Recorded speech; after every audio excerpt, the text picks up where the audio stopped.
मांग होनी चाहिए, अपने हक की मांग होनी चाहिए, क्योंकि हम सरकार से कोई भीख नहीं मांग रहा है। सरकार से लोग अपना हक मांग रहे हैं, चाहे यहाँ चौखुटिया में ऑपरेशन स्वास्थ्य में वो सरकार से भीख नहीं मांग रहे हमें डॉक्टर को, ये उनका हक है। नदियां जहां पे है वहां लोगों को पानी की प्रॉब्लम हो रही है, जहां पे ना नदियां है ना कुछ है, वहां पे लोगों के लिए घर पे पानी की सप्लाई की जा रही है। हर घर नल की बात हम कर रहे हैं। से देगा तू वोट वैसी ही सरकार पाएगा, जिम्मेदारी तेरी तू छुट्टी नहीं मनाएगा, प्रलोभन मुक्त मतदान सही सरकार चुन के लाएगा। अब जात पात ना देखेंगे, बस योग्यता को समझेंगे।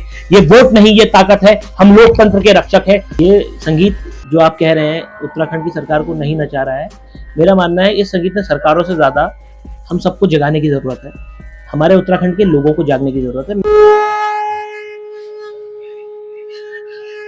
जय हिंद, जय भारत, जय उत्तराखंड। नमस्कार, मैं अजय नौटियाल, आप सबका दोस्त, एक बार फिर आप सबका स्वागत करता हूँ। एक धुन सुनाई दे रही है, बहुत प्यारी सी धुन है, तो ध्यान खींच रही है हमारा, और कहीं ना कहीं हमारे दर्शकों का भी ध्यान खींच रही होगी। आइए उस आवाज की खोज पर, उस आवाज तक पहुंचने की कोशिश करते हैं। हम चौखटिया में हैं इस समय। चौखटिया के अलग अलग रंगों को दिखाने की कोशिश कर रहे हैं। वो चौखटिया जो कुछ दिन पहले ऑपरेशन स्वास्थ्य को लेकर सुर्खियों में आया, पूरे प्रदेश की नजर में आया। तो चौखटिया की बहुत सुंदर तस्वीरें हैं, बहुत टैलेंट है चौखटिया में भी। तो आइए इस आवाज तक चलते हैं। पहले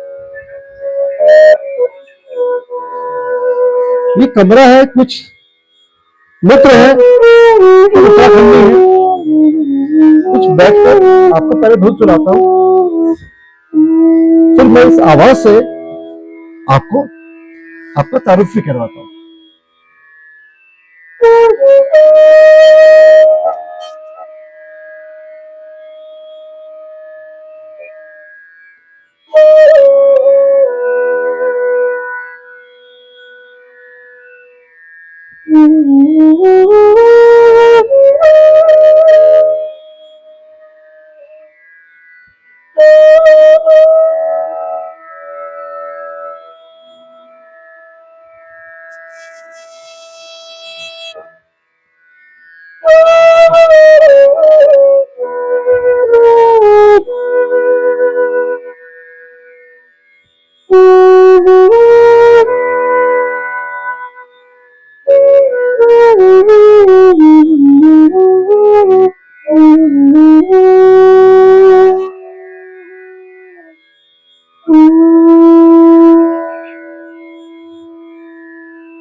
वरुण, मैं सुन रहा था जिस तरह से बांसुरी की धुन पर बिल्कुल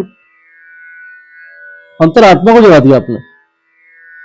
कुछ एक पहाड़ी हो जाए इससे पहले मैं आपका तारुफ कराऊं, तो पहाड़ी सुना दीजिए, बिल्कुल पाको 12 मास सुना दीजिए, अगर उस पर कुछ अच्छी धुन सुना सकते हैं।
पहले बेडूबा को बजा रहा था, फिर आज दिन की याद आई गोपाल बाबू गोस्वामी की भूमि है, तो उनकी केले बाजे मुरली ऊंचा नीचा डानो में, तो वो याद आ गई, वो बजा रहा था। बहुत सही, ये बड़ी म्यूजिकल जगह है चौखुटिया, मतलब जहाँ से उत्तराखंड का संगीत ना महसूस हो रहा है बस उस जगह से, इसलिए बड़ा कनेक्ट कर रहा हूँ बजाने में भी। गोपाल बाबू गोस्वामी का कोई गीत जो बहुत दिल के करीब हो आपके? ये केले बाजे मुरली वही बजा रहा था मैं, ये केले बाजे मुरली। क्या मतलब है इसका, जो हमारे दर्शक बाहर के देख रहे हैं?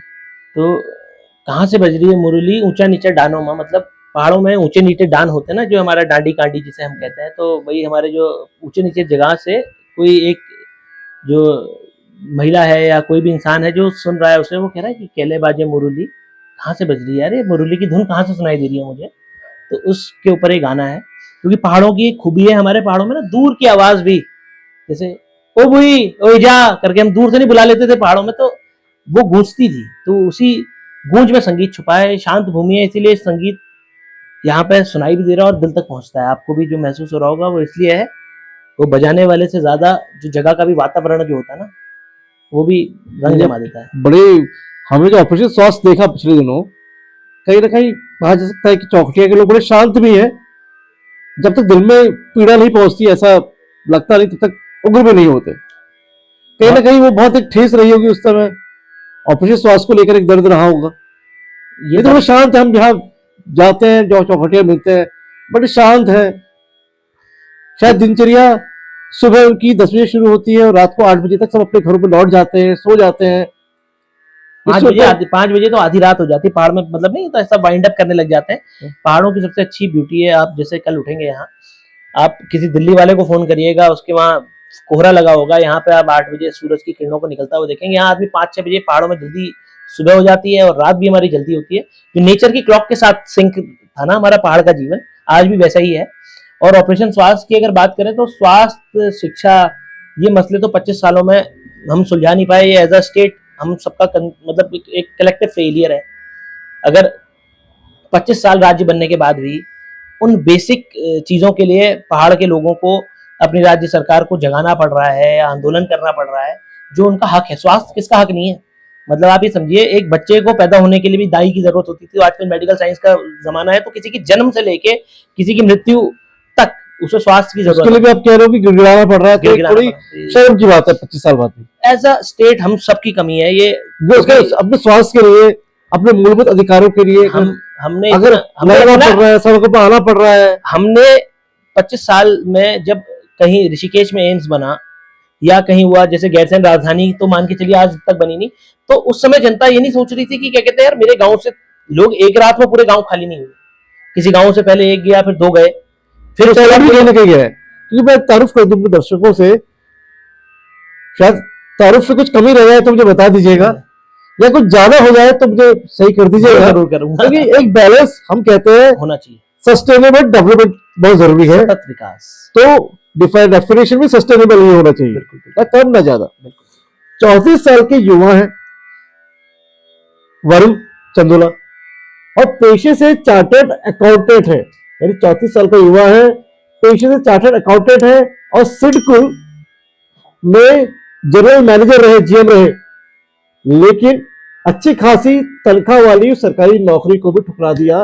एक झटके में ये सोच करने के लिए सरकारी नौकरी छोड़ी और एक आंदोलन के साथ जुड़ गए, जो आंदोलन स्थायी राजधानी गैरसैंण को लेकर था कि गैरसैंण को उत्तराखंड की स्थायी राजधानी होनी चाहिए। क्योंकि 25 सालों बाद भी अगर इतना छोटा सा राज्य है, अगर दो राजधानी का बोझ सह रहा है, जिसमें से एक अस्थायी राजधानी है और दूसरी ग्रीष्मकालीन राजधानी, साल 2017 में वो भी जब त्रिवेंद्र रावत मुख्यमंत्री रहे और उन्होंने इसकी घोषणा करी कि गैरसैंण ग्रीष्मकालीन राजधानी होगी, तो समझिए गए उससे पहले के 17 साल हम केवल एक अस्थायी राजधानी के भरोसे रहे, और इन 25 सालों में 17 के बाद बाकी के सालों को जोड़ दिया जाए तो 25 सालों में एक अस्थायी राजधानी और एक ग्रीष्मकालीन राजधानी। वरुण का संकल्प है कि उत्तराखंड की एक स्थायी राजधानी हो। अगर 2000 में, साल 2000 में छत्तीसगढ़ झारखंड भी उत्तराखंड के साथ बने और उन 2 राज्यों को, उन 2 छोटे छोटे राज्यों को अगर एक स्थायी राजधानी मिल सकती है तो उत्तराखंड को क्यों नहीं? ये कसक है, पीड़ा है। और हमने जब वरुण से पूछा कि आप छोड़ के चले गए देहरादून, तो भाई रिवर्स पलायन की बातें आप करते हो, तो दिल्ली क्यों चले गए? तो वर्मा का जवाब था, दिल्ली नहीं गया हूँ, प्रैक्टिस कर रहा हूँ और उत्तराखंड को ही अपनी कर्म भूमि बनाना भी चाहता हूँ, मेरी मातृभूमि है, कर्म भूमि बनाना चाहता हूँ। और इसके लिए एक नुस्खा, एक फॉर्मूला जो दिया है इन्होंने, कदम बेशक छोटा हो, ये कहते हैं ना, वो मीलों फासले जो तय होते हैं वो छोटे छोटे कदमों से ही तय होते हैं। अंग्रेजी में कहावत है, Rome was not built in a day, Rome का निर्माण भी एक दिन में नहीं हुआ। तो उत्तराखंड की स्थायी राजधानी को लेकर, गैरसैंण को स्थायी राजधानी बनाने को लेकर एक ऑफिस खोला है वरुण ने। भले ही बहुत भव्य न दिखता हो, लेकिन एक छोटे से ऑफिस की शुरुआत जरूर की है, 2-3 लोगों को रोजगार भी दिया है, और जो शुरुआत है वो गैरसैंण से की है, जो ग्रीष्मकालीन राजधानी अभी कागजों पर दर्ज है। जो एक मांग थी आंदोलनकारियों की कि गैरसैंण को राजधानी होना चाहिए, वो ऑफिस खोला है, काम की शुरुआत कर दी है, और कहते हैं कि वहीं पर कुछ ना कुछ करेंगे। और करने का मकसद ये है कि उसके आसपास के जो एरिया है, 100-200-300 किलोमीटर का जो जोर है, जिसमें चौखटिया भी है, बाकी इलाके भी जो विकास की दृष्टि से पिछड़ गए हैं, जब सरकार यहाँ आएगी, जब ब्यूरोक्रेट्स नौकरशाह यहाँ बैठेंगे, जब वो खुद अपने बच्चों का इलाज यहाँ करवा रहे होंगे, जब वो खुद अपने बच्चों को यहाँ पढ़ा रहे होंगे, तो जाहिर सी बात है यहाँ की व्यवस्था न सिर्फ सुधरेगी बल्कि एक मील का पत्थर भी साबित करेगी। और देखिए बांसुरी कितने अच्छे बजा रहे हैं, लेकिन इस बांसुरी की धुन में सरकार को नचा नहीं पा रहे, क्योंकि श्री कृष्ण की जो बांसुरी थी ना, उसमें तो देखिए कितने भाई नचा दिया था श्री कृष्ण ने, अपने सम्मोहित कर दिया था। एक ऐसी बांसुरी बजा दीजिए। मैं एक बात बताना चाहूंगा, गिरीश तिवारी जी का गिरदार जिन्हें कहते हैं, गिरदार का कुछ हो तो वो गुनगुना दीजिए।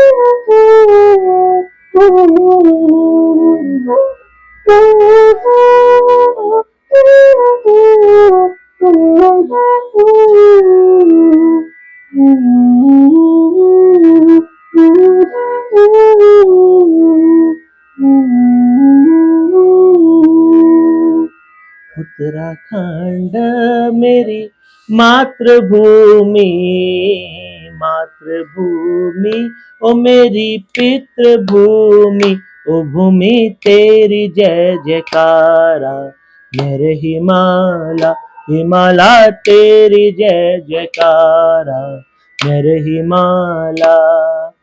खर मुकुट तेरो यूं झलको, खर मुकुट तेरो यूं झलको, झलकी काली गंगा की धारा, मेरे हिमालय झलकी काली गंगा की धारा, मेरे हिमालय।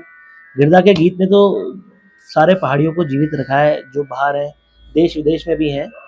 और ये संगीत जो आप कह रहे हैं उत्तराखंड की सरकार को नहीं नचा रहा है, मेरा मानना है इस संगीत में सरकारों से ज़्यादा हम सबको जगाने की ज़रूरत है, हमारे उत्तराखंड के लोगों को जागने की ज़रूरत है। मेरा ऑफिस खोलना एक छोटा सा प्रयास है, और मैं इस प्रयास में मेरे लिए जो भी मैंने अपनी पढ़ाई में ज्ञान अर्जित किया, जो भी मुझे एक्सपोजर मिला, मैं ऊपर वाले से पढ़ाई की, पढ़ाई पहाड़ से की का? पढ़ाई मेरी लोहाघाट में हुई सबसे पहले, फिर बेरीनाग में हुई, लोहाघाट चंपावत डिस्ट्रिक्ट में है, बेरीनाग पिथौरागढ़ डिस्ट्रिक्ट में है। फिर वहाँ इंग्लिश मीडियम स्कूल नहीं थे, तो फिर दीदी पढ़ाई में सही कर रही थी, तो फिर हल्द्वानी आ गए। फिर हल्द्वानी में 12th और 10th और 12th हल्द्वानी से किया, फिर दिल्ली से सीए किया, फिर सीए करने के बाद देहरादून आ गए। देहरादून में कई तरीके का प्रयास और संघर्ष किए अपने प्रदेश में, जो भी मुझे लगता था मैं कर सकूँ। तब शायद बाल कम सफ़ेद थे, तो अपने प्रयास को जारी रखा, बहुत सारी चीज़ें करी। कभी लंबे समय की बातें हैं ये सुनाने में, आपको मज़ा भी आएगा, मुझे भी बड़ा मज़ा आता है इस जर्नी को देखने में। लेकिन उत्तराखंड की जो प्रेम और मोहब्बत थी वो बचपन में भी थी, जब पहाड़ में रहता था, जब दिल्ली गया तब भी रही, उसके बाद वापस आके जब संघर्ष करके सरकारों के आगे एक बार शायद धराशायी होके गिरा, इंडिविजुअल प्रयासों में, तब भी रही। उसके बाद मैंने सोचा कि पहले नहीं, मेरे को प्रदेश की ज्ञान की कमी हो रही है। फिर एनएचएम की ऑडिट ली थी, एक पूरे 13 के 13 जिले घूम के आए, उसमें पूरे प्रदेश को फिजिकली जाके देखा। फिर उसके बाद सरकार में एक बार अपॉर्चुनिटी आई नौकरी की, तो उस समय भी कुछ ऐसे ही काम कर रहे थे प्रदेश में रोजगार दिलाने के, तो उस समय मैंने देखा, मैंने कहा नहीं अप्लाई करते हैं, ज्वाइन किया। मैं निवेश प्रोत्साहन अनुभाग है उद्योग निदेशालय में, तो जनरल मैनेजर इन्वेस्टमेंट प्रमोशन, तो मतलब इंडस्ट्रीज के अंदर पूरे डोमेन में आता है, उसमें काम किया। उससे देश के अलग अलग कोने में, प्रदेश के अलग अलग कोने में जाने का मौका मिला मुझे। इवन अंतर्राष्ट्रीय ट्रिप भी मेरे को सरकार के माध्यम से जाने का मौका मिला। मुझे ऐसा नहीं था कि सरकार से मुझे प्रेम नहीं मिल रहा था या सरकार में मुझे मौके नहीं मिल रहे थे। सरकार में मुझे एक ही चीज की ये कमी मैं स्पष्ट रूप से कहना चाहूंगा कि उत्तराखंड देहरादून नहीं है, इसीलिए मैंने ये नौकरी को त्यागा। मैंने इसीलिए रिजाइन किया। कुमाऊं हल्द्वानी नहीं है, देहरादून में कि मैंने ये लिखा है कि जाग पहाड़ी जाग, क्योंकि देहरादून हरिद्वार ही गढ़वाल नहीं है, हल्द्वानी रुद्रपुर ही कुमाऊं नहीं है। तेरे गांव में भी होना चाहिए डॉक्टर, तुझे भी मिलनी चाहिए अच्छी शिक्षा, जाग पहाड़ी जाग। अब तो हो गए 25 साल, क्योंकि 25 साल बाद भी अगर स्थिति बद से बदतर हो रही है, जो मेरा गांव पहले था उससे कम लोग आज रह रहे हैं। जो उत्तर प्रदेश में जब राज्य की मांग हो रही थी, बहुत छोटे बच्चे थे, 8-9 साल के बच्चे रहे, तो मेमोरीज तो होती है दिमाग में। हमारे दिमाग में था कि राज्य बनेगा, उस समय गैरसैंण सुना भी था। तो मैं 25वें साल में गैरसैंण को अपनी राजधानी मान चुका हूँ और उस राजधानी में दफ्तर खोल के एक छोटा सा बैठ चुका हूँ। और यहाँ पे मैं अपनी ओर से ये दिखाऊंगा सरकार को कि क्या किया जा सकता है। सरकार में काम किया तो सरकार से काफी एक्सपोजर भी मिला, काफी नॉलेज भी हो गई, तो सरकार की पॉलिसीज का कैसे बेटर यूटिलाइजेशन किया जा सकता है, जो सरकार की बनी हुई नीतियां, उन नीतियों से कैसे विकास हो सकता है। नई नीतियां बनाने की लड़ाई लोग लड़ रहे हैं, उनका समर्थन भी करूंगा, क्योंकि बननी चाहिए। डेमोक्रेसी में मांग होनी चाहिए, अपने हक की मांग होनी चाहिए, क्योंकि हम सरकार से कोई भीख नहीं मांग रहा है, सरकार से लोग अपना हक मांग रहे हैं। चाहे यहाँ चौखुटिया में ऑपरेशन स्वास्थ्य में वो सरकार से भीख नहीं मांग रहे हमें डॉक्टर दो, ये उनका हक है। अगर पहाड़ी राज्य है जिसका 80% भूभाग पहाड़ी है, वहां पे सिर्फ आप स्वास्थ्य और सुविधा देना चाहेंगे तो हल्द्वानी रुद्रपुर में देना चाहेंगे, या ऋषिकेश देहरादून हरिद्वार में देना चाहेंगे, जहां पे यूपी के टाइम पे भी देना आसान था। मेरा मानना है, मैंने पहले भी इस चीज को कहा कि अधिकारी जो कहते हैं कि हाँ पहाड़ों में कंस्ट्रक्शन मुश्किल है, पहाड़ों में कार्य करना, पहाड़ों में चीजों को क्रिएट करना मुश्किल है, लेकिन इसी मुश्किल चीज के लिए तो राज्य की मांग हुई थी। वरना यूपी में क्या था, यूपी में भी तो जहां पे विकास हो सकता था तो यूपी में भी हो ही रहा था। तो ये हम सबका दुर्भाग्य है और ये हम लोग सब लोगों की कमी है जो इस पहाड़ से पलायन करके गए। आज मैंने तो एक शुरुआत करी है, मैं अपने बच्चों को भी लेके आऊंगा और मैंने ये सोचा है कि बाकी दुनिया क्या कर रही है मेरे को इससे फर्क नहीं पड़ता, लेकिन मैं अपना प्रयास करूंगा, पहला। दूसरा, जो मुझे देख रहे हो, अगर जिन्हें लगता है कि उनके पास कुछ पहाड़ में करने की क्षमता हो, तो मैं भाई कहूंगा कि मुझे भी अच्छा लगेगा कि और लोग आ रहे हैं, क्योंकि पहाड़ के बच्चे हैं सब, सबके जो पहाड़ी हैं, चाहे दिल्ली में हो, देहरादून में हो, दुबई में हो, विदेश में हो, किसी भी विश्व के कोने में हो, अगर आप पहाड़ के हो, आपको इन पहाड़ों के लिए दर्द है, तो सिर्फ सरकार की ओर न ताकें, खुद अपना प्रयास करें। मेरे को लगता है सरकार भी उसे सराहेगी और उस लड़ाई को फिर लड़ेंगे कार्य करके। मैं जो जापानीज तरीका होता है ना, कि मैंने कहा विरोध दर्ज करने के कई तरीके हैं, धरना प्रदर्शन हमारे हिंदुस्तान में काफी पॉपुलर है। मेरा मानना है काम ऐसा कर दो ना कि जिससे सरकार को लगे कि हाँ यार, अब हमने नहीं किया तो सरकारी क्या अस्तित्व बचेगा सरकार का, लोगों का सरकार से विश्वास ना उठ जाए। तो इस तरीके से हम आगे बढ़े, हम सरकार को मजबूर करें कि वापस पहाड़ की ओर सोचे। उत्तराखंड के राज्य की मांग गैरसैंण की राजधानी के साथ हुई थी। आपने जो बताया समर कैपिटल वाला भी, वो 2020 में जो त्रिवेंद्र रावत जी ने किया, वो भी एक जियो के माध्यम से हुआ है। राजधानी और ये सारे विषय, जब राज्य का जो पुनर्गठन होता है, ये सारी चीजें ये केंद्र से होनी चाहिए। राज्य से एक विधेयक पास होकर केंद्र में जाएगा तो वो भी आइडियली सही नहीं है। दुख होता है, बहुत दुख होता है जब चुनावों में, हर चुनाव में एक शगुफा बन गया है कि पहाड़ का पानी और पहाड़ की जवानी काम नहीं आती है। तो मेरा सवाल सिंपल सा है, आपने जब सिडको की नौकरी छोड़ी, जब आप जनरल मैनेजर रहे वहां पे, क्या उम्र थी आपकी? मैं बस कुछ ही महीनों पहले भाई साहब मेरी बेटी हुई है, और मैंने उसके बाद मैंने जब उसको देखा, मैं पता नहीं मेरा क्या हृदय परिवर्तन हुआ। मैंने जिस दिन रिजाइन दिया, मुझे उस दिन रिजाइन देने की कोई सोच भी नहीं थी कि मैं रिजाइन दूंगा अगली सुबह। वहां उस समय उपनल का कांड चल रहा था, ये सितंबर की बात है। मुझे उपनल वालों के लिए बहुत बुरा लगा भाई साहब, कि वो 10-10, 12-12 हजार रुपए की नौकरी में जो लड़के हैं उत्तराखंड के आदमी, मतलब कुछ तो मुझसे भी उम्र में बड़े हैं, उनकी तनख्वाहें इतनी कम है कि मतलब मेरी तनख्वाह तो इट वाज गुड, मतलब आई वाज गेटिंग, आपको उस तरह मुझे 1.5 लाख रुपए मिलता था।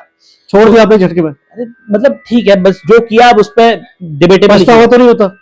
देखिए, भगवान की दुआ से काम करने पे विश्वास रखता हूँ, हाथ से मेहनत करता रहूंगा, पैसा पहले भी मेहनत कर रहे थे तभी मिला, आगे भी मेहनत करेंगे मिलेगा। ये पानी जवानी जो काम नहीं आती, ये खाली कहावतें शुरू ये इसका कारण दुख होता है इस बात में। इसका दुख भी होता है। 34 साल के जो वरुण है उसको दुख होता है। ये क्यों नहीं दुख होगा? आप बताइए, आपको भी दुख होगा।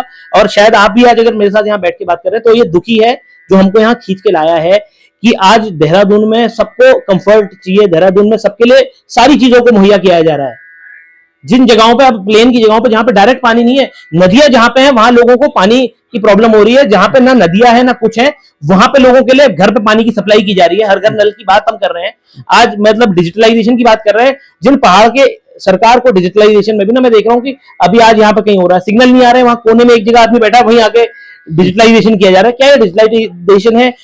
वो सुना दीजिए एक गीत, आप रैप लिखा है आपने, ये वो सुना दीजिए। मैं वैसे बता रहा हूँ भाई साहब, ये इलेक्शन मेरा सबसे पहला ये जो जर्नी थी ना उत्तराखंड में आने के बाद, जगह तो आपने कहा कि एक रैप आपने लिखा है जो जगाते हुए, वो रैप क्या, वो रैप नहीं है, वोटर अवेयरनेस वाला जो था। हाँ, जो आप रैप वो सुना दीजिए। मैंने रैपर स्टाइल में मैंने वोटर अवेयरनेस कई रूप दिख रहे हैं यहाँ पे। मैंने वोटर अवेयरनेस के लिए एक रैप लिखा था, वो इलेक्शन कमीशन की ओर से सुनाया, बजा भी था और बहुत उस चीज को अप्रिशिएट किया था। और मैंने सच में पाया, ये रैप मैं डेडिकेट करना चाहता हूँ उत्तराखंड के सारे वोटर्स को।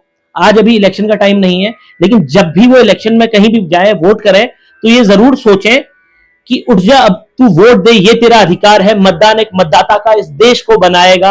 आएगा अपना टाइम आएगा, गरीब हो या अमीर लाला एक ही वोट दे पाएगा।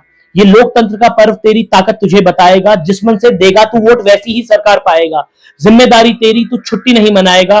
प्रलोभन मुक्त मतदान सही सरकार चुन के लाएगा। अब जात पात ना देखेंगे, बस योग्यता को समझेंगे। ये वोट नहीं ये ताकत है, हम लोकतंत्र के रक्षक है। हम सबको ये समझाएंगे, हर घर के वोटर आएंगे। क्यों? क्योंकि अपना टाइम आएगा, जागरूक मतदाता भारत को सशक्त बनाएगा। ना किसी लोक दबाव में आया, यहां पर आया अपनी मर्जी से मैं। जितनी ताकत सत्ता में नहीं उतनी लोकतंत्र में है। फिर भी जनता सहमत नहीं है क्योंकि मतदान नहीं है। जरूरत यहां अवेयरनेस की और वोटिंग की है। पुरुषों की, महिलाओं की, बुजुर्गों की, युवाओं की, बॉर्डर पे खड़े जवानों की, हर वर्ग के इंसानों की। मतदान की इस ताकत की प्रलोभन का अब लालच नहीं है। तेरे वोट जैसा कोई हार्ड नहीं है। इस वोट ने सरकारें दी है। क्यों? क्योंकि अपना टाइम आएगा, जागरूक मतदाता भारत को सशक्त बनाएगा। तो ये मैंने लिखा था वोटर अवेयरनेस के लिए। और उत्तराखंड की जनता से कहता हूं, अभी इस बीच जो पंचायत चुनाव में भी देखने को मिला कि वो रेनकोट पहन के आ रहे हैं। हम इतना प्रलोभन में ना घुस जाएं कि हमें साड़ी, शराब और नोट, ये कुछ इस तरीके के भाव भी थे कि लोकतंत्र में लगती है चोट जब नहीं करते हम और तुम वोट। बट जाते हैं रातों को गली मोहल्ले में, साड़ी, शराब और नोट, इन चीजों से ऊपर उठ के अगर हम वोट करेंगे, इस चीजों से हमने ऊपर उठना पड़ेगा, वोट करना पड़ेगा। उत्तराखंड की मांग अगर जायज है तो गैरसैंण की मांग भी जायज है। और अगर गैरसैंण की राजधानी नहीं चाहिए उत्तराखंड के लोगों को, तो यूपी से अलग क्यों हुए थे? पहाड़ी राज्य तभी तक बैलेंस पा पाएगा जब पहाड़ के बीचों बीच राजधानी होगी जो पूरे प्रदेश को कवर करेगी। विकास की धारा नीचे ना बह के ऊपर को बहेगी। थोड़ा इमोशनल हो जाऊंगा इन बातों को, फिर मैं कहते ही रह जाऊंगा। मैं सबसे अनुरोध करूंगा, भाइयों, ये हमारा प्रदेश है, इसे हमें मिलके बचाना है, हमें इसे मिलके संवारना है। बस यही कह सकता हूँ सर। तो बांसुरी के माध्यम से कुछ और संदेश देना चाहिए? बांसुरी शांत करती है। बांसुरी के माध्यम से मैं सभी के लिए एक अच्छी कामना करने के लिए एक भजन गा सकता हूँ जी। एक भजन सुनाना चाहूंगा और ये ऊपर वाले को ही, प्रभु को डेडिकेट करता हूँ।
ये दर्द है 34 साल के वरुण चंदोला के और 25 साल के उत्तराखंड के। ये दर्द है वरुण चंदोला का नहीं, ये दर्द है उत्तराखंड के तमाम युवाओं का जो अपने 25 साल के उत्तराखंड को देखते हुए सरकारों से एक शिकायत करता है कि सब बारी बारी आए, लेकिन उत्तराखंड जिस घटनाओं के साथ बना था, उत्तराखंड को आखिर वो क्यों नहीं मिल पाया जिसका सपना हमारे तमाम शहीद आंदोलनकारियों ने भी देखा था।